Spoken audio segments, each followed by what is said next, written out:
मित्रांनो नमस्कार, मी संदीप आगाव. आपल्या पक्ष्यांना 18वा दिवस चाललाय, तर त्याच्याबद्दल थोडीशी माहिती सांगतो आणि सांगतो माहिती.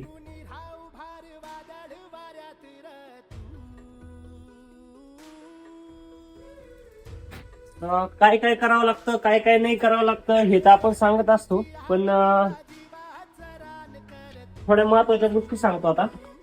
तर मित्रांनो, 20व्या दिवसापर्यंत आपले छोटाले खाद्याचे भांडे ठेवायचे, म्हणजे तेव्हा ते बघू शकता पूर्ण रिकामे होतात.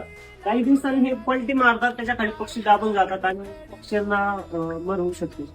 त्यासाठी आपण 20व्या दिवसापर्यंत ठेवायचे आणि याच्यातलं खाद्य मध्ये तूस पडायला चालू होतं म्हणून पण काढले पाहिजे. आणि 20व्या दिवसापर्यंत सफिशियंट भांडे असतात, ठेवायला पाहिजे असतात बारकाले. हे जे मोठाले भांडे असतात ते कंटिन्यू आपले 4थ्या दिवसापासून चालू करायचे, म्हणजे खाली ठेवतात.